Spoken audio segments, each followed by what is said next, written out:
Today we are in Washington, D.C., and I'm talking to Ryan Ubuntu Olson. Yeah.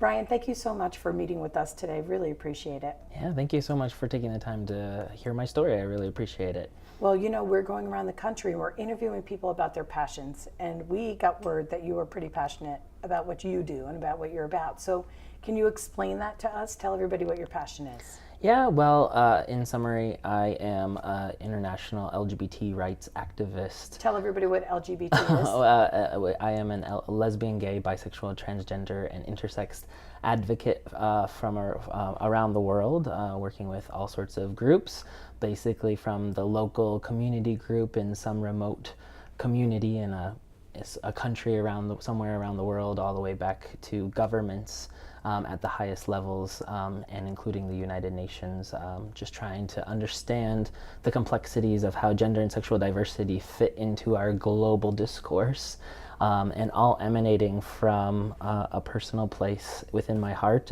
which believes that all people around the world, no matter who you are, deserve respect and basic levels of fundamental human rights. And so that's what I do in my day-to-day discourse.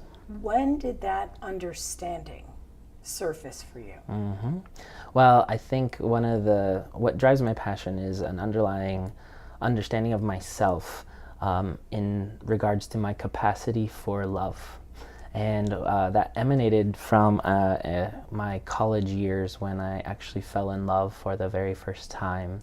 And I realized for the first time in my life that I was capable of something that the world up until that point had told me I was not capable of.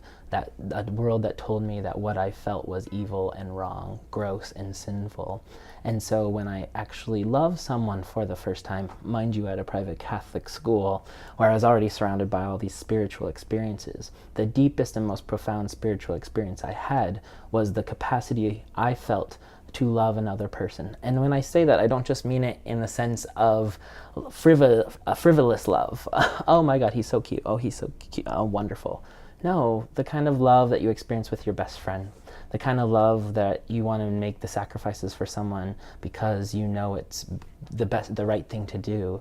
The kind of love that's unconditional and aches for that tenderness, that closeness, that beauty that can only be found in love songs and in the movies and the poetry of ancient times. You know, that's what I experienced. And after experiencing that for the first time, I realized not only was I normal, but I was capable of beautiful things. And how shameful it is that in today's world that people are made to feel wrong about feeling something that is actually a gift and something that they have to offer themselves, other people, and most importantly, the rest of the world. You know, I'm naming my truth by living out loud and loving people authentically. And so that's what drives my desire to see that be carried out in all ways in every corner of the world. So that's what I do. And you know, I totally get what you're saying about your own personal experience and how this started with you, but I see something so much even bigger than that coming from you too, as you say this, which is the ability to be compassionate and to also empathize with people. Right. You know, because you're taking this to a much grander scale than just approaching life in your singular role.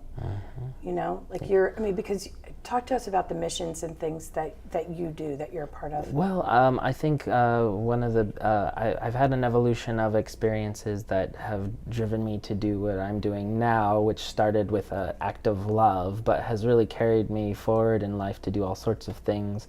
Everything from living in an LGBT community in Kenya and helping them to fight for their basic human rights, to working at the United Nations and ensuring that across all throughout the world that people were recognized for their basic fundamental human rights. People are getting kicked out of their homes because they simply love someone. People are being murdered. People are being denied healthcare services, right?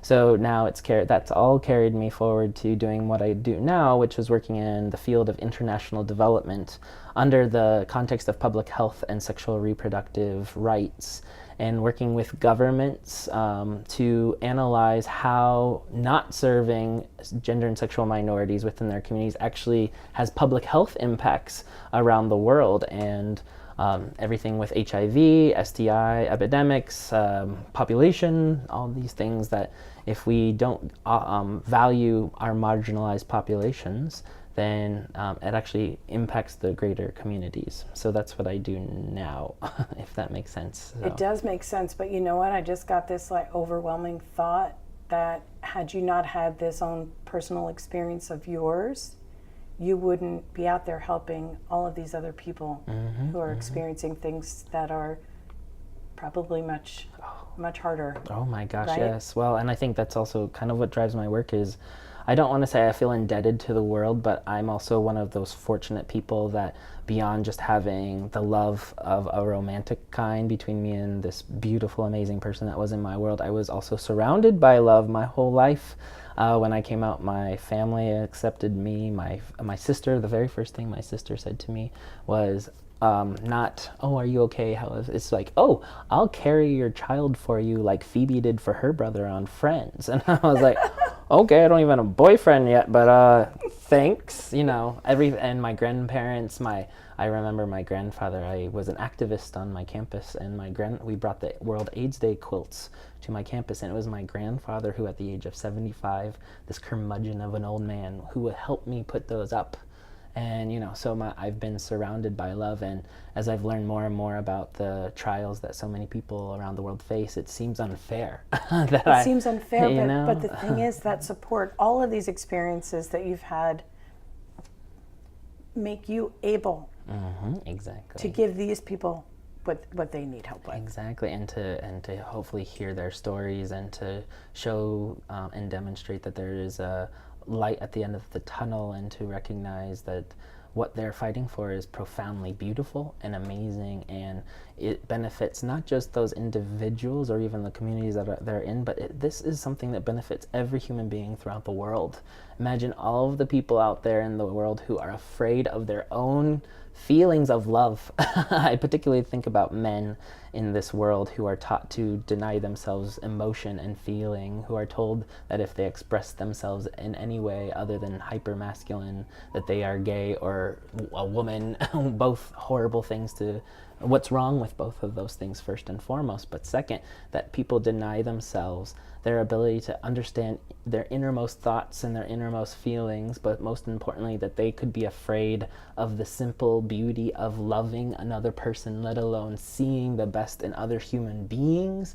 That is the profound deficit that we face in this world, and that's what the community that I'm fighting for is actually bringing to the world, and that is our ability to love, our ability to connect and have intimacy in all sorts of ways with different people, and that matters. And if I could explain a little bit of my personal philosophy, I don't know if you've heard of the notion of holistic belief, but what a holen is a thing that is a whole, but is also a part of something else. So when we think about a holistic philosophy, it recognizes that a cell fits in within an organ makes up the human body, a person makes up a relationship, which also makes up a family, which makes up a community makes up a society, and societies make up our globe, right? So think about the fact that an individual is afraid of love, but how does that translate to the greater communities we exist in? How does that then translate itself into the global discourse we have? Wars are fought because we have an inability to empathize and have compassion for one another, because we're afraid to see the other in ourselves, to love each other. This is the greatest manifestation of what I'm talking about. It's not just a simple desire of my own to have a family and be a part of something intimate. It's truly how we love and care for each other. And so this is what drives my work. And you know, they say there's the job and then there's the work and the passion. So the job for me is currently working on HIV programming around the world, specifically aimed at helping gender and sexual minorities. But my work, my life's work, is really geared towards that greater arching goal: is how do we help society and the globe find peace, find justice, find love amongst ourselves, and to be able to embrace and accept whom we really are, but also our capacities to love each other. Well, you're doing a great job at it, because I felt that coming from you in 3.2 seconds. Like from the Doesn't very that beginning. matter? It matters, though. It matters even our smallest actions, the way we treat each other. That's what it comes down to. It's about being kind. It's not this big magnanimous thing that is unachievable. It's about how we choose in our every moment to love each other, and that's what really matters, and that's what I hope I project, and I live by that, and hopefully people see it, but if they don't, I know I'm living my truth. So. And you have a long resume of working on these things, but when did your long resume begin? How long would you say you've been? Well, I have to say I was an accidental activist. I had just come out when I was about 18 years old, and it was my freshman year of college. And I had chosen a Catholic school naively because I was really drawn to the core values that it taught. It was about social justice. It was Compassion. about compassion, Helping holistic others. health, right? So then I actually did an internship at Walt Disney World in Florida, where I went down there and had the time of my life, and for the first time in my life felt quote unquote normal, because there were so many other gay men that were just like me, and I didn't feel weird or strange, or I dated Prince Charming and Aladdin and Prince Eric, and there was nothing, I mean, I got to break a couple girls' hearts, but because, they couldn't have my boyfriend, but nonetheless, I was just so normal, it was strange. So then I came back to my university after that with that new sense of self, and so all of a sudden started realizing that people started treating me differently, walking on the other side of the street just to avoid me, or not listening to me wholeheartedly, or saying horrible things about what I now knew to not be true. And it was funny, because as we're learning in our classes as social justice advocates, I'm like, well, you have to apply your passions. And so I became, again, the accidental president of our University Gay Straight Alliance. It was originally formed to help cleanse people of their homosexuality, and then it was a very small group that kind of still carried that shame that I had fortunately been able to lift while I was in Florida. And so I was able to kind of come in and help illuminate maybe for not just them, but the rest of my campus community, that this was a beautiful thing and something not to be ashamed of. And I grew and grew in my successes. The president was there for 4 years, and had informal dance, the first gay dance at my school, and pushed in all these unique and fun ways. I'm the kind of person that doesn't want to just be in your face, but I want to live out my truth and find creative different ways to kind of express that. And so we were quite successful, ended up having almost 1/8 of the campus on our email list, and became probably the most popular group on campus to be a part of. Not just me, it was mixed with cultural norms of society at that time, people wanting to make a difference. But I got arrested, I protested for things, and I was eventually recognized at a national level for my work and started doing more and more. So I was going to ask you, because my listeners, they're listening or they're watching because they want to live a life that's more meaningful or fulfilled or exciting. Yeah. So with that, though, come challenges or hesitations and things we have to kind of overcome in order to do it. So what kind of challenge would you say you've had, and how'd you get over it? So on a very personal level, I think what was interesting about my activism at the time was that I faced the outright bigots all the time. The people with the signs that said the most ridiculous things, the people that literally sent death threats to me via email, for calling me, all these things. And those are definitely difficult to navigate and to understand. But what was the most challenging was having those people in my life who I thought were my friends, who I naively presumed because we were close that they understood me. And I found out by my senior year, for example, that a group of my friends actually prayed for my soul every Friday. And you can imagine the turmoil that creates within oneself, the juxtaposition of thinking you know a truth and then having that truth be revealed as being something else. And so what has kept me alive is that core belief and knowledge that I know that this feeling I love, of love that I feel is the right thing to do, number one, but number two, that it's what sustains me and will and does sustain others. And it's funny because, sorry, my religious self coming out, but like I've been raised since I was little, Father, forgive them for they know not what they do.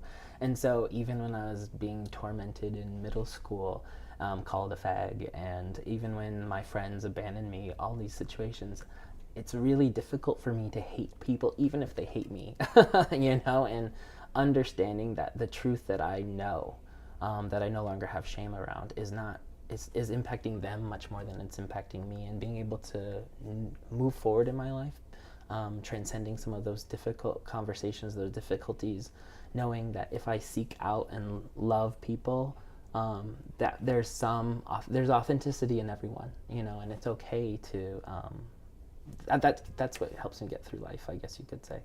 So, sorry.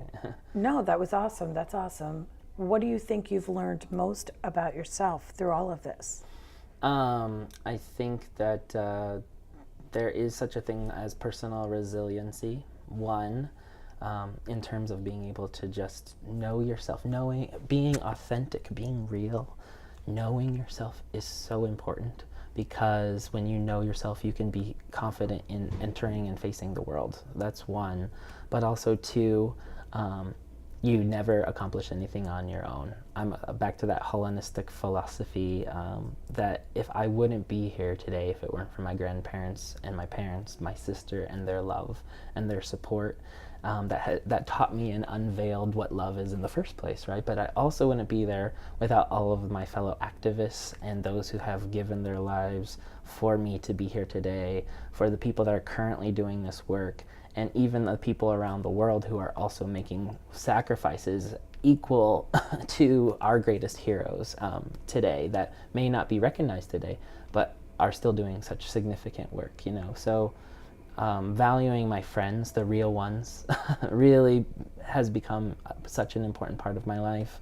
And also being grateful for even the smallest actions, someone being there for you in small and big ways. It's just so important to name and honor as much as you can. I actually, just to give a small anecdote, in my work we visit the field a lot, meaning we travel around the world and are often in hostile situations.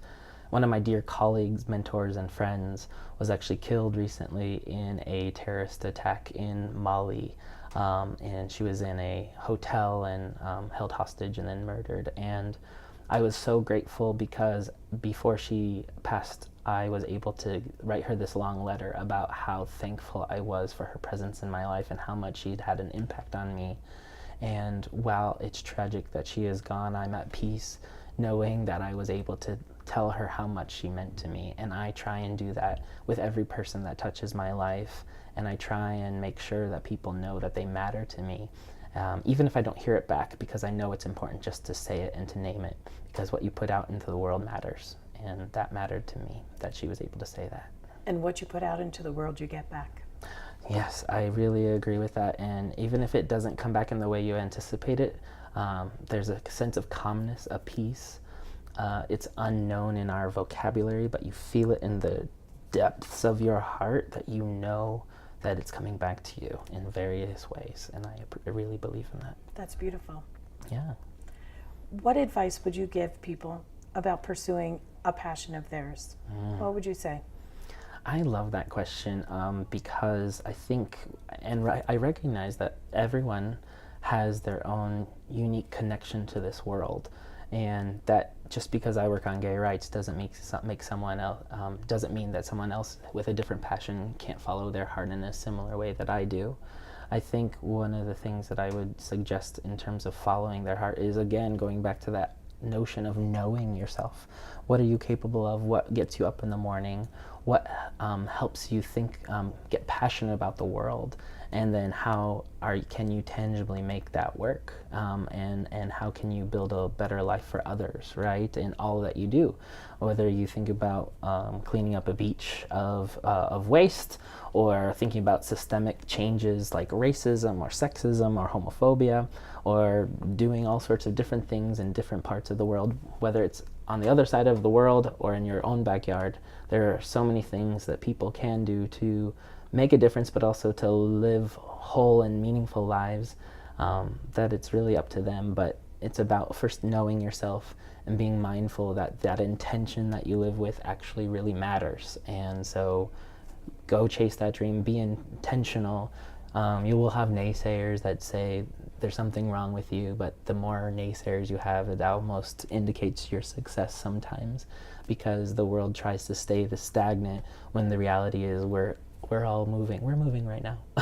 You know, the world is turning, and we can't just stay in one place, and it's important that we carry what we've learned from our lives into the future in some capacity, even in the smallest way, that even if it means loving your kids, loving your parents, loving your friends, giving them a hug and telling them that they matter to you. That's what matters in this world, and it's important we remember that.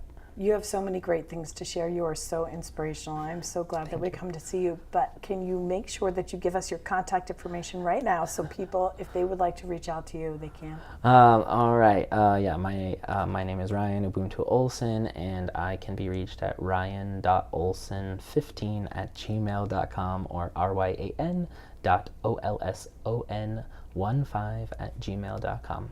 Also, I'm not related to the Olson twins. As just in people, case we were wondering. In case you were wondering. They're my long lost cousins, I swear. No. So anyway. Yeah. Okay, awesome. And you're involved in so many things. So if anybody wants to get involved, they can reach out to you and you can direct them that way, because you have a lot of things going on. Oh my gosh, yes. Anything from I mentor a ton of young people on everything from local issues to global issues. I'm on a couple boards specifically on recognizing queer African queer African folks from both the diaspora and the continent of Africa. I do all sorts of stuff, so please let me know if I can be of support or help, and help people know if they can how they can get involved to make a difference. And I talk to you, and I talk to you, and I talk to you, and I talk to you, and we love, and we hate.